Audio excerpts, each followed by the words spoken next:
కొందరు జపాన్ని బయటకు వినబడేటట్లుగా సాధన చేస్తుంటారు. ఇలాగా చాలా కాలం సాధన చేసిన తర్వాత నిద్రలో కూడా కొన్నిసార్లు అలవాటుగా ఆ జపం కొనసాగుతుంది. దీనిని వారు అజపము లేదా శబ్దము అని అపోహ పడుతుంటారు. కానీ అదెంత మాత్రం నిజం కాదు. నిరంతర అభ్యాసం వలన వారి నాలుక, హృదయం కూడా దానికి అలవాటు పడి వారు నిద్రిస్తున్నప్పుడు లేదా స్పృహలో లేనప్పుడు కూడా వారి ప్రమేయం లేకుండానే ఆ జపం కొనసాగుతుంది. కొంతకాలం వారు ఆ జపం చేయడం మానివేస్తే ఆ స్థితి మరింక కొనసాగకుండా కూడా ఆగిపోతుంది.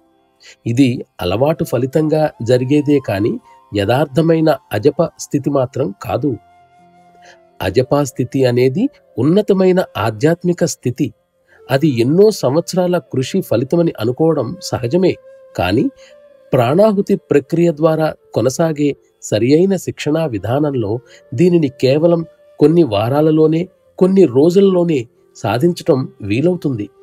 ఈ విధంగా కలిగిన అంతర స్పందనలు హృదయంలో కొంతకాలం ఉండి ఆ తరువాత అవి క్రమంగా ఇతర చక్రాలకు వ్యాపించి చివరగా దేహంలోని అణువణువుకు చేరతాయి.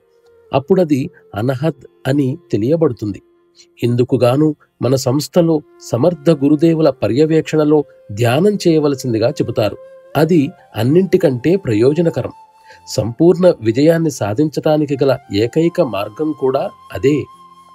సాధారణంగా ధ్యాన సమయంలో అనేక ఆలోచనలు మనస్సులోకి ప్రవేశిస్తున్నాయని సాధకులు మొరపెడుతూ ఉంటారు.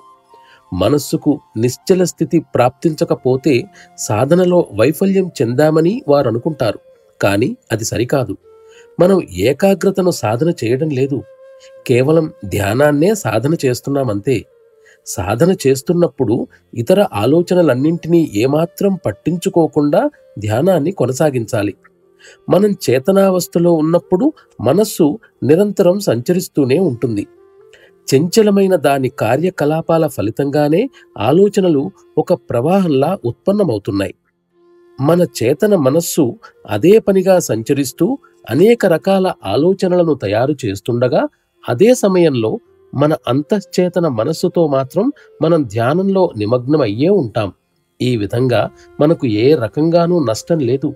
తగినంత సాధన చేసిన తరువాత కొంతకాలానికి ఈ చేతన మనస్సు కూడా తీర్చిదిద్దబడి అంతశ్చేతన మనస్సుతో కలిసి సామరస్యంగా పనిచేయడం మొదలుపెడుతుంది.